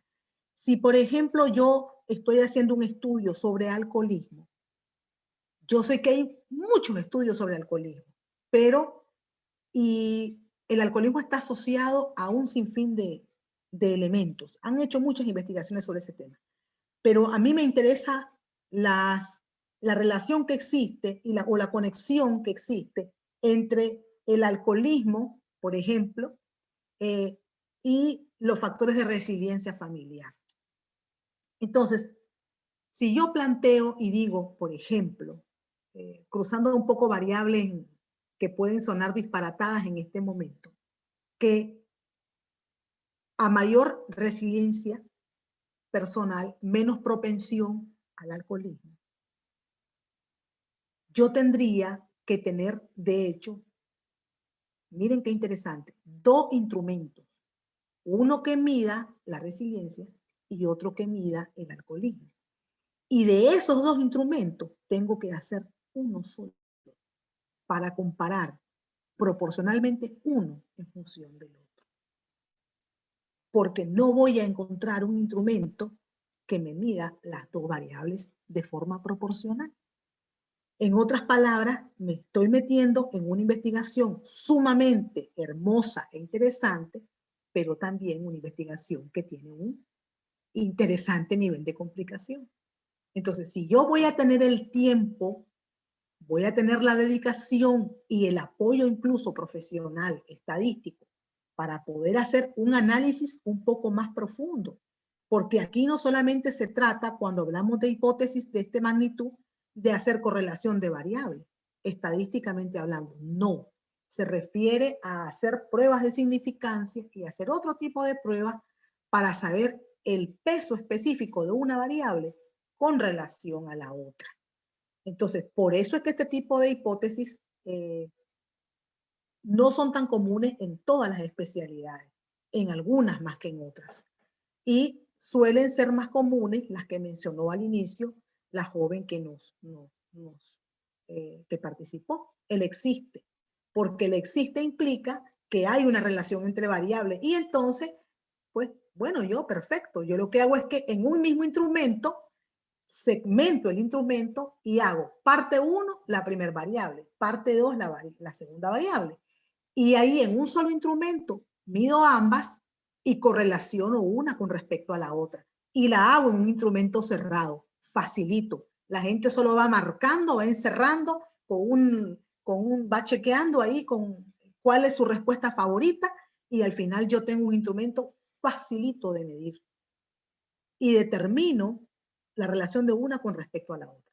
Pero en la anterior, en el otro ejemplo, que como dije al inicio, es una investigación hermosa, interesante, pero también es complicada. ¿Algún otro comentario con respecto a las hipótesis? ¿De algún otro participante? ¿Alguna cosa que quieran comentar? Creo que es valioso hacerlo, ¿verdad? No sé, si alguien más tiene alguna observación, algún aporte, alguna curiosidad. Pero sí, recuerden, siempre que planteen una hipótesis, tienen que comprobarla. No puede quedar de lado. Si usted la deja de lado, dice, no, es que no la quiero comprobar, a usted le van a revisar y le van a decir, ¿y qué concluiste sobre tu hipótesis? ¿Se cumple o no se cumple? Ah, no hice la comprobación. Tiene que hacer la comprobación. Y recuerda también que dependiendo de otros elementos que se van a ver más adelante, como es la población y la muestra, eso le va a determinar la técnica estadística para comprobar su hipótesis. No es que todas las hipótesis se miden igual, no es cierto. Cada hipótesis, dependiendo de la población y la muestra, va a tener elementos para ser medida. ¿Sí? ¿Algún otro comentario? ¿Aporte? ¿No? Bien, entonces vamos a presentar un pequeño ejemplo de cuadro de variables, ¿verdad? Vamos a compartirlo para que lo veamos, porque el tiempo apremia también, ¿verdad? Entonces vamos a ver acá. Aquí yo me permití ponerles un cuadro de variables y de matriz de categorías. Recuerdan que les decía que cuando la investigación es 100% cuantitativa se habla de cuadro de variables y cuando es cualitativa es matriz de categoría. Entonces, hemos abordado prácticamente solo el cuadro de variables porque la matriz de categoría es la estructura lo que cambia, pero se tiene que hacer el mismo procedimiento. Entonces, ya vimos lo que es la operativización de variables y estos son los componentes de un cuadro de variables. Pueden haber otros, dependiendo de la universidad, algunos le agregan, en vez de sus variables le ponen dimensiones, le ponen también definición conceptual. Eso va a depender de la estructura de su universidad. Veamos, por ejemplo, este pequeño ejemplo. Entonces aquí vemos una variable que se llama forma de publicidad exterior, es la variable. No vimos la hipótesis, pero es una hipótesis que tiene dos variables. Entonces, una variable es la forma de publicidad exterior. La definición operacional es el concepto y tenemos que citarlo. Aquí el cuadro a mí se me cortó, tiene continuidad. Siempre tiene que tener la fuente de donde usted obtuvo ese concepto y cómo lo operativizó. Las subvariables son los componentes que forman parte de esta variable y que le van a permitir medirla. Por lo tanto, si yo voy a trabajar con publicidad exterior, mis subvariables son los carteles, las vallas publicitarias, los cables, las antenas, los afiches en poste, todo lo que tenga que ver con publicidad se convierte en mi subvariable. ¿Cómo voy a medir esa variable y esa subvariable? Ojo con los indicadores, porque esto que está aquí y la escala es lo que me va a determinar las preguntas de mi instrumento. Entonces, mi indicador es la frecuencia de uso de los tipos de publicidad exterior. Entonces, si yo digo frecuencia, significa que tengo que hacer una pregunta o más de una pregunta con respecto a ese tema. Si yo hago, entonces aquí también me da la pauta a la escala. La escala, dependiendo de la estructura de la universidad, te puede limitar a hacerla como este ejemplo que tengo yo, que es más desglosada, o a dejarla solo de forma indicada. La escala yo puedo poner aquí ordinal si lo que voy a obtener es un número, o nominal si lo que voy a obtener es una escala cualitativa. En este caso, a mí me interesaba no dejarla como ordinal o nominal, me interesa decir qué es lo que voy a medir, cuál va a ser mi escala de medición. Entonces, la frecuencia en el uso de los tipos de publicidad la puedo medir ¿cómo? Por el número de los locales comerciales que tengan más elementos publicitarios. Entonces, ojo, si voy a medir eso, ¿a quién le tengo que preguntar? Pues le voy a preguntar a los transeúntes, por ejemplo. Pero también le tengo que preguntar a las empresas. Luego tengo aquí en la escala mi porcentaje de consumidores y usuarios atraídos al producto o servicio por la persuasión publicitaria. Entonces, en ese porcentaje, yo tengo que, lo voy a medir y eso lo tengo que escribir en mi instrumento. Yo tengo que preguntarle al consumidor una, dos o tres ítems de preguntas relacionadas para poderle dar salida a esa escala y a ese indicador que es la frecuencia. Yo le puedo preguntar a la persona que si efectivamente cuántas veces ha experimentado o la sensación de sentirse atraído por la publicidad que encuentra en las vallas publicitarias, por ejemplo.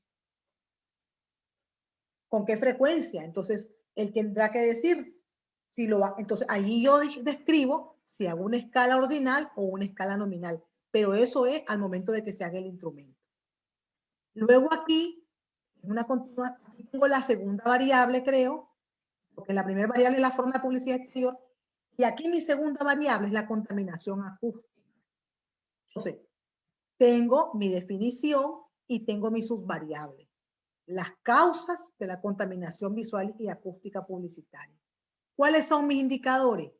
Pues la obstrucción visual, los espacios públicos, la persuasión acústica, etc. Y la escala, el número de personas que se sienten influenciados, la escala de accidentes causados por la contaminación acústica, entre otros. Insisto, aquí también se puede dejar solo como nominal u ordinal. Eso es en dependencia de cómo se le oriente su asesor de tesis. Pero eso es un poco el cómo nosotros vemos el cuadro de variables. Y aquí vemos, por ejemplo, un ejemplo número 2 pequeñito. Tenemos la preferencia de los consumidores, es una variable dependiente. Aquí vemos el concepto y vemos su referencia, las subvariables, atención al cliente, fidelización. ¿Qué significa esto? Que estas subvariables tienen que ser los componentes de mi instrumento. ¿Y qué voy a medir en mi instrumento? Voy a medir variables, hacer preguntas sobre precio, variedad de productos, enfoque producto, preferencia. Y concretamente voy a medir la calidad, la publicidad, la plaza, la oferta y la segmentación. Aquí, insisto, puedo ponerlo de otra forma. Yo en lo personal me gusta dejarlo lo más explícito posible porque de este proceso hasta que llegue a mi instrumento han pasado varios días y después lo olvidamos, ¿verdad?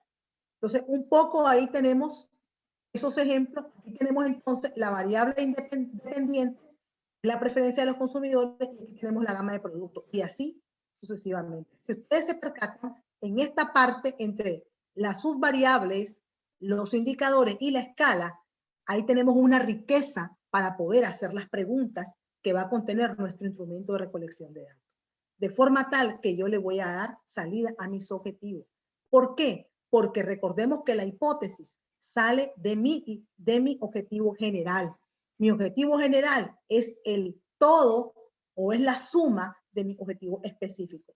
Por lo tanto, si yo tengo muy bien formulada la hipótesis y muy bien planteado mi cuadro de variables, no tengo por qué tener problema con los resultados. Es decir, los resultados le van a dar salida a los objetivos prácticamente, ¿verdad? Ahí tenemos siempre, tenemos un tercer ejemplo donde con sus variables igual les vamos a compartir este material y luego tenemos la matriz de categorías que es prácticamente igual. Solo lo que tenemos ahí es un poco que el cuadro cambia, ¿ves? O sea, se desglosa un poco más. Se desglosa un poco más Y aquí recuerden que en la matriz de categoría no hay hipótesis, lo que hay son supuestos. Entonces, aquí algo interesante es que se agrega en el cuadro la técnica de recolección de datos, que aunque es cualitativa, tiene también una encuesta. Entonces va a ser una investigación con un enfoque mixto, porque va a utilizar dos técnicas distintas, una técnica cualitativa y una técnica cuantitativa, ¿verdad? Que esto también lo podemos rescatar en otra sesión, porque ya prácticamente el tiempo no nos ha permitido avanzar más. Comentarios hasta aquí.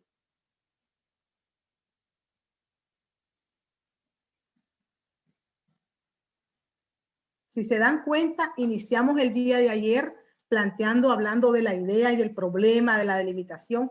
Ya hoy vimos un poco más alrededor de cómo se debe plantear ese problema. Ayer también hablamos de los objetivos y hoy vimos ejemplos de objetivos. Hablamos de la justificación.